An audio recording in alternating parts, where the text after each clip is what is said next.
अब हम आपको भारत की राजधानी दिल्ली में यमुना नदी के किनारे उस जगह पर लेकर चलेंगे जहां पर्यावरण की रक्षा को लेकर इतने कड़े कानून हैं कि वहां आप अगर चाहें तो एक ईंट भी नहीं रख सकते।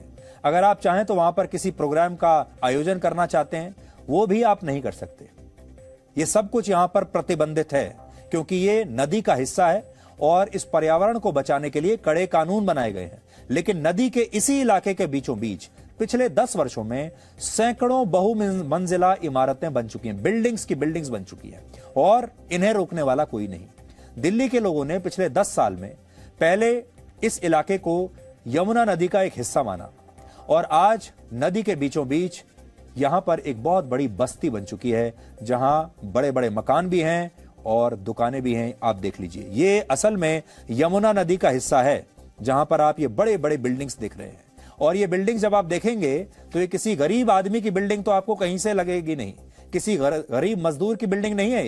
ये सारे बड़े बड़े पैसे वालों की बिल्डिंग्स हैं। यमुना नदी के जिस क्षेत्र में ये अतिक्रमण हुआ है वो जगह भारत की संसद भवन से सिर्फ 15 किलोमीटर दूर है, सुप्रीम कोर्ट से 10 किलोमीटर दूर है और इसी जगह को दिल्ली में जाकिर नगर कहते हैं जो ओखला एक्सटेंशन के इलाके में आता है। इन जगहों के नाम इसलिए बता रहे हैं ताकि दिल्ली की सरकार, दिल्ली का नगर निगम, दिल्ली के विधायक, दिल्ली के तमाम बड़े अफसर, दिल्ली की पुलिस ये सब देख लें कि कैसे भारत की राजधानी में कुछ पैसे वाले शक्तिशाली लोगों ने ऐसे स्थानों पर भी अतिक्रमण कर दिया जहां पर निर्माण करने की इजाजत है ही नहीं। ये दिल्ली के दूसरे इलाकों से अलग है इलाका। दिल्ली के दूसरे इलाके भी, ज्यादातर इलाके ऐसे हैं जहां पर अतिक्रमण हो चुका है, लेकिन ये जहांगीरपुरी नहीं है। ये इलाका खास इसलिए है क्योंकि ये यमुना नदी का हिस्सा है और अब दिल्ली के लोगों ने यमुना नदी को भी नहीं छोड़ा। असल में यमुना नदी के आसपास के क्षेत्र को 2 श्रेणियों में बांटा गया है।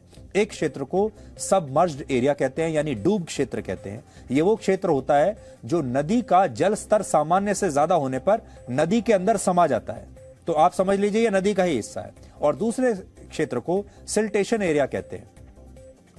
ये वो क्षेत्र होता है जो नदी में बाढ़ आने की स्थिति में नदी के अंदर डूब जाता है और इस क्षेत्र को बहुत संवेदनशील माना जाता है और नियम कानून कहते हैं कि इस क्षेत्र का इस्तेमाल सिर्फ कृषि के लिए हो सकता है, यानी यहां निर्माण की इजाजत बिल्कुल नहीं दी जा सकती।